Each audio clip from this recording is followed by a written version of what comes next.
शुरू से लेकर आखिर तक पूरी गवाही मैंने इसकी पड़ताल की। इतने पक्के थे, कहने लगे अगर आपने मेरी गवाही नहीं ली ना तो मैंने तो कल रोजा रखना ही रखना है।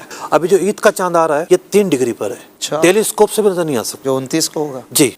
आज 11वीं सहरी को 4:18 पे चांद गुरूब हुआ है। पूरा साल चांद पे नजर रखी हुई है इसका मतलब। बिल्कुल रखनी पड़ती है। क्या बात है। हमारे पास केपीके के एक शहर से 5 गवाहियां आई। अब वो साहब बता रहे हैं कि हमने चांद देखा है 6:23 पे। उस शहर में सूरज गुरूब हो रहा था 6:27 पर।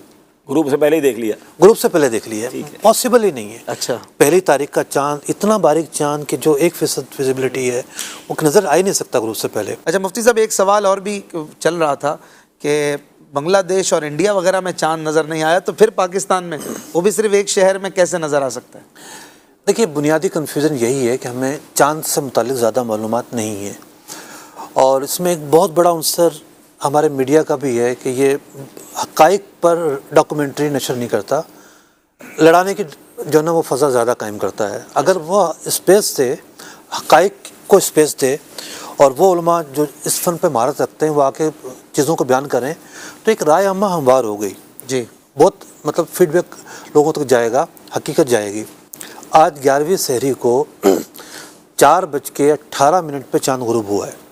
अच्छा, अभी चंद मिनट पहले। अच्छा, अभी आप किसी को भेजें और पूछें चांद नज़र आ रहा है कि नहीं आ रहा। कराची की बात कर रहे हैं या हाँ, कराची की बात करो। अच्छा। मैंने आने से 5 मिनट पहले छत पे भेजा किसी को। अच्छा, तस्वीर उसने दिखाई, यहाँ पर चांद खड़ा है। सही। अब आप भेजेंगे चांद नज़र नहीं आ रहा होगा। वाह भाई। आज चांद कब गुरूब हुआ ये हमें पता है। मतलब जो मालूम करना चाहता है मैं उसको बता देता हूँ कैसे पता चलेगा। 2 मिनट की बात सीख के वो उसको खुद पता चल जाएगा। तो बात यह है कि चांद कोई छुपी हुई चीज़ नहीं है, चांद की मनाजिल है। कुरान पाक ने चांद की मनाजिल का जिक्र किया है। जी। चांद ज़मीन के गिर्द गर्दिश करता है। साइंसदान भी यही कहते हैं और जो उलमा हैं वो भी यही कहते हैं। अब होता यह है कि चांद अप डाउन भी होता है। हमेशा 29 को एक जैसी पोजीशन नहीं होती। डिपेंड करता है कि मून बर्थ कब हुई है। मून बर्थ के बाद जो गुरूब है, अगले दिन का जो गुरूब है, कितना वक्त मिला है। जी। जैसे जो शाबान का चांद था, हमारे 4 मशवरे जो मीटिंग होती हैं वो मरकज़ी होती हैं, बाकी इनफरादी होती हैं। जैसे रमज़ान, ईद, बकरा-ईद और मुहर्रम ये इज्तिमाई होती हैं, बाकी इनफरादी होती हैं। अच्छा। शाबान के चांद पर अभी मैं हसन स्क्वायर पे पहुंचा था, मगरिब नहीं हुई थी। लाहौर में रुयत आम्मा हो चुकी थी। अच्छा। हर एक को नज़र आ रहा था। मुझे फ़ोन आना शुरू हो गए, रास्ते में ही इस्लामाबाद से फ़ोन आना शुरू हो गए। अभी मैं पहुंचा भी नहीं हूँ मौसमियात पे तो मुझे वजारत से फ़ोन आ गया कि भैया तो रुयत अम्मा हो गया। मैंने कहा मेरे पास भी इत्तलात रुयत अम्मा की हैं। रुयत अम्मा में तो गवाही की भी हाजत नहीं रहती, हर बच्चे को नज़र आ रहा है। 29 रजब को जो चांद की पोजीशन थी वो बहुत वाज़ेह थी। तकरीबन 1.5 घंटे का दौरानिया था सूरज गुरूब के बाद। अच्छा, ये दौरानिया जो है ना ये एक कैटेगरी का चांद कहलाता है। एक तो दौरानिया बहुत बड़ा था, फिर जो चांद देखिए ये मेरा हाथ है, ठीक है। अगर मैं यहाँ खड़ा हूँ और मगरिब का वक्त हो जाए तो आप सूरज को डूबते हुए देखते हैं। ये ज़मीन है जी। आप देखते हैं सूरज आहिस्ता आहिस्ता आहिस्ता नीचे हो गया, डाउन हो गया है। तो ये हमारा उफक होता है और एक वक्त ऐसा आता है कि सूरज हमें डाउन होकर नज़र आना बंद हो जाता है। ऐसा नहीं कि सूरज उफक से गायब हो गया है। मतलब जब ये सूरज आगे बढ़ता है और अरब शरीफ है, अरब शरीफ का 2 घंटों का फ़र्क है। मतलब मदीना शरीफ में 2 घंटे बाद गुरूब होगा, लेकिन हमें नज़र आना बंद हो जाता है। तो होता क्या है कि ये उफक से नीचे चला गया इसलिए हमें नज़र नहीं आ रहा। तो चांद भी बाज़ औक़ात उफक से ऊपर होता है, बाज़ औक़ात बहुत ज़्यादा ऊपर होता है। जैसा कि मैं शाबान की चांद कार्ज कर रहा हूँ, उसकी डिग्री थी तकरीबन 15 से ज़्यादा, 18 डिग्री पर चांद था। सही। इस दफ़ा जो चांद था वो था बी कैटेगरी का और ये जो बी कैटेगरी का चांद था ये था 8 डिग्री पर, 8 साढ़े 8 डिग्री पर। सबसे अच्छा जो मतला था गिलगित में था, लेकिन गिलगित पर ये चांद था 60 डिग्री पर। 60 डिग्री का जो चांद नज़र नहीं आ सकता। सही। नहीं आ सकता बिल्कुल भी नज़र, ठीक है। अभी जो ईद का चांद आ रहा है ये 3 डिग्री पर है। अच्छा। टेलीस्कोप से भी नज़र नहीं आ सकता। जो 29 को होगा। जी, टेलीस्कोप से भी नज़र नहीं आ सकता। अच्छा। ठीक है। तो बात यह है कि ये था बी कैटेगरी का चांद। अब इंडिया है या बांग्लादेश है, बांग्लादेश का तो 1 घंटे का फ़र्क है सही हमारी टाइमिंग का।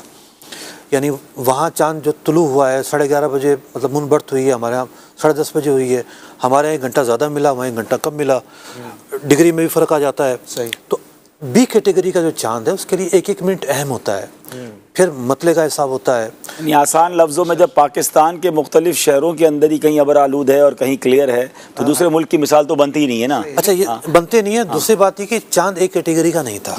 अगर चांद एक कैटेगरी का होता, साइंसी बिल्कुल वाज़ेह होता तो फिर आसपास के मुल्क फिर जो ना ये बात बनती थी। ठीक है। बी कैटेगरी का चांद है। अच्छा, फिर ये है कि जो बांग्लादेश और इंडिया का मैंने हिसाब निकलवाया, एक चांद की होती है इसका जो विजिबिलिटी है वो कितनी है, चांद की विजिबिलिटी होती है। जैसे आज जो चांद गुरूब हुआ है उसकी विजिबिलिटी थी 84.4%, क्योंकि 14वीं का चांद पूरा हो जाता है। जी जी। आज 11वीं का चांद था।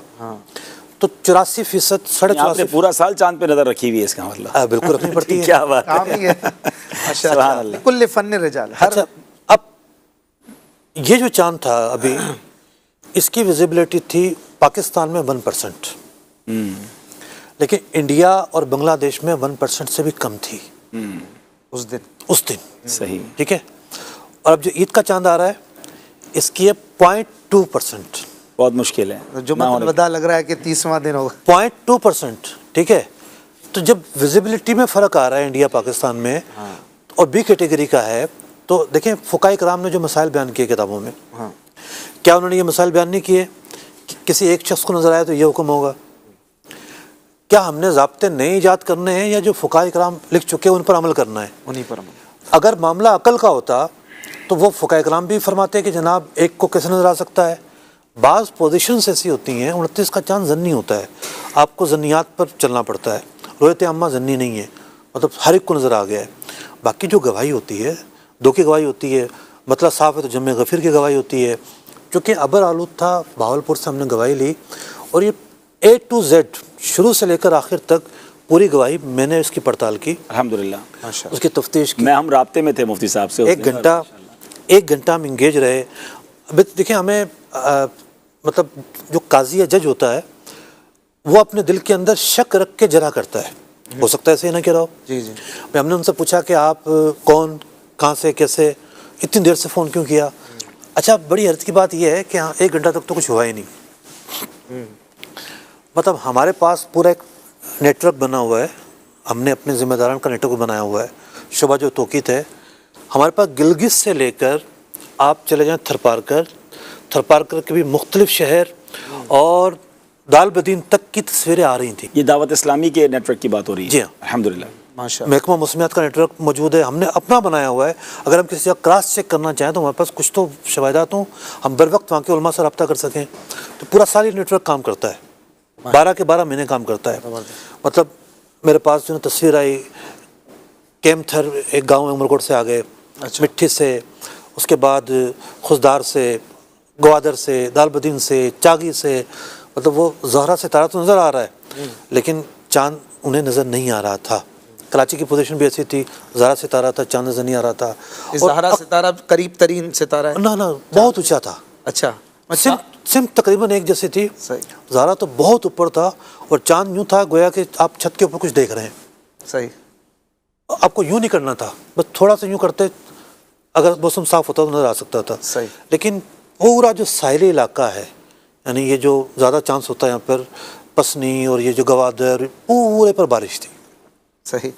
और इसी तरीके से और जगहों में बारिश थी, लेकिन बहावलपुर में उस दिन बारिश नहीं थी, मतलब अबर आलूजूर था। हमने उन साहब से पूछा कि भाई ये जो चांद है, ये बताइए आपने इतनी देर से फ़ोन क्यों किया? अच्छा। एक तो पहले हमें 1 घंटे तक तो कोई गवाही नहीं आई। 8:15 बजे जहाज़ जा रहा था फ्लाई जिना का। अच्छा, चूँकि साइंसी पोजीशन वाज़ेह है, आला हज़रत इमाम अहले सुन्नत रज़ियल्लाहु अन्हु ने जो 3 उसूल बयान किए हैं, आप कितने बड़े साइंसदान थे, सही। वो 3 उसूल को सामने रख के जब हम चीज़ों को देखते हैं तो हमें पता चलता है कि विजिबिलिटी कितनी बनती है, और साइंस भी आज उस विजिबिलिटी को मानती है। हमारे पास एक तस्वीर है, तो हमारे नाज़रीन अगर देख सकें, जहाज़ से हमारे पास 5 गवाहियाँ आई और उन्होंने बाकायदा तस्वीर भेजी। ये जहाज़ की तस्वीर है, फ्लाई जिना आ रहा था तो उन लोगों ने ये तस्वीर भेजी कि हमने चांद देख लिया है।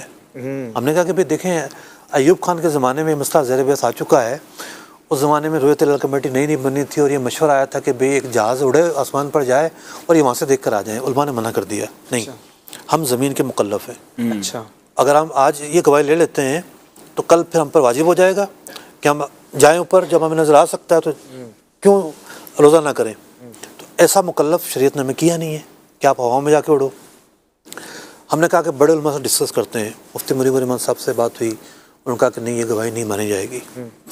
तो उसके बाद सारी उसूल ये है कि ज़मीन पर खड़े रह के चांद देखना उसका है। एतबार है, इसका उसका एतबार है। फिर 8:45 बजे गवाही आई है भावलपुर से। उसको हमने वहाँ पेश, वो मुतवल्ली थे एक मस्जिद के 20 साल से, उनके इमाम साहब साथ खड़े हुए हैं। हमने कहा ये ना हो कि इमदाद बाहिमी हो, एक बंदा वैसे खड़ा कर लिया हो, फ़ोन पे क्या पता। जी जी, हमने कहा अपने इलाके के किसी और आलिम का नाम बताएं। उन आलिम साहब का नंबर लिया, उन्हें फ़ोन किया। हमने उनको कहा कि आप हमारी नियाबत करते हुए आप जो है ना वो गवाही वसूल करें। सही। तो कहने लगे मेरे पास गवाह क्यों आएगा, मैं किस हैसियत से बुलाऊँ। अरे मैंने कहा भाई पूरी कौम देख रही है, मुंतज़िर है, आप खुदा के लिए ज़हमत करें। को मोटिवेट करना पड़ा। अच्छा, उनके पास आए, वो मुतमईन हुए। फिर हमने अपना एक बंदा भेजा, ये ना हो कि पता चले कि ये भी साथ मिला हुआ है। क्रॉस चेकिंग है, शक को दूर करने वाली फ़ज़ा है। तो 2 गवाहियाँ हमने वहाँ से ली। अच्छा, वो भावलपुर शहर है तो भावलपुर शहर के, लेकिन उनकी एक चक्की है आगे गाँव में, और उस चक्की की जो विजिबिलिटी है वहाँ से पूरा एक मैदानी एरिया है। अच्छा, एक एक सवाल का उन्होंने सही जवाब दिया। मतलब एक शुबा हो सकता था, उन्होंने सितारा देखा हो। वो कह रहे थे कि नहीं, सितारा मुझे नज़र आ रहा है, सितारे के नीचे मैं चांद को देख रहा हूँ। इतने पक्के थे, कहने लगे अगर आपने मेरी गवाही नहीं ली ना तो मैंने तो कल रोज़ा रखना ही रखना है। अच्छा, कोई डाउट नहीं था उनको। माशाल्लाह। फिर दूसरे गवाह भी उनके साथ थे। सही। तो यूँ मतलब जब अबर आलूद हो तो एक गवाही भी काफ़ी होती है, मतलब फिर भी 2 गवाहियाँ। मुफ्ती साहब, वैसे तो हमें आप पर यकीनन एतमाद है और हमें एतमाद करना भी चाहिए। और मैं चूँकि हम राब्ते में भी थे और मुफ्ती साहब की जो तगोदो थी और जो कोशिश थी, भावलपुर का भी बताया मुफ्ती साहब ने, फिर ज़िम्मेदार का नंबर भी शेयर हुआ। तो ये अल्हम्दुलिल्लाह हम सबको बिल्कुल इत्मीनान है। आप तो इतनी टेक्निकल बातें कर रहे हैं, हमें जब पता है दारुल इफ्ता अहले सुन्नत और मुफ्ती साहब मौजूद है तो फिर हमारी दुआ। ये भी एक इल्म है ना नाज़रीन, कम से कम इतना हर चीज़ समझ नहीं पा रहे होंगे। ये बहुत ज़रूरी है जो माशाल्लाह ये बातें हुई ना कि इल्म ना होने की बिना पर उलमा के खिलाफ ज़बान दराजी करना इतनी मुशक्क़त होती है और इतनी डिफिकल्ट। इनके ऊपर कितना प्रेशर होगा। हम सोचें ना कि इनको पता है लोगों ने इशा पढ़ ली होगी, इनको पता है भाई लोग इंतजार कर रहे हैं और अब लोग एक तरह से समझ बैठे कि इल्म का में फ़ायदा शरई हुक्म था तो अब उसको नाफिज करना है, बहुत बड़ी जिम्मेदारी। और इसकी 10 बजे डिटेल में महारत होना, ये मुझे पता है ना कि मुफ्ती साहब ने किस तरह भावलपुर राब्ता किया, किस तरह उनसे सारी बातें हुई, हम राब्ते में थे। अच्छा, इस फ़न की महारत अगर नहीं होगी तो आप कितनी गलती का शिकार हो सकते हैं। हमारे पास KPK के एक शहर से 5 गवाहियाँ आईं, एक कमेटी के रुकन ने उसको डील किया। अच्छा, अब हम देख रहे हैं बैठ के, वो डील कर रहे हैं, क्योंकि वो पश्तो में बात कर रहे थे। अच्छा, तो वही डील कर रहे थे। होता है कि फिर आखिर में हम भी जरा कर लेते हैं जब हम मुतमईन हों। तो अब वो साहब बता रहे हैं कि हमने चांद देखा है 6:23 पे। अच्छा, ठीक है। जब ये बात सुनी, मैंने अपना पर्चा निकाला। 35 से ज़्यादा शहरों का डेटा हम बना के जाते हैं पहले से ही कि शहर की क्या पोजीशन है। जिस शहर से वो गवाहियाँ आई थी वो पेशावर से नज़दीक था। पेशावर की पोजीशन ये थी, हम 20 मिनट पहले ग्रुप से छत पे चढ़े हैं, आसमान को देखा है तो सूरज नज़र नहीं आ रहा था, इतनी घटा थी वहाँ पर। तो एक तो ये था कि उस बराबर में शहर है, वहाँ भी सेम मौसम में कैसे हो सकता है। लेकिन गवाह ने कहा कि हमने 6:23 पर चांद देखा है। उस शहर में सूरज गुरूब हो रहा था 6:27 पर। ग्रुप से पहले ही देख लिया, ग्रुप से पहले देख लिया, पॉसिबल ही नहीं है। अच्छा, पहली तारीख का चांद, इतना बारीक चांद कि जो 1% विजिबिलिटी है वो नज़र आ ही नहीं सकता ग्रुप से पहले। तो चांद बड़ा हो, वो ये नहीं जो टेक्निकली तौर पे भी चेक करके फिर गवाही ली जाती है। माशाल्लाह। सही।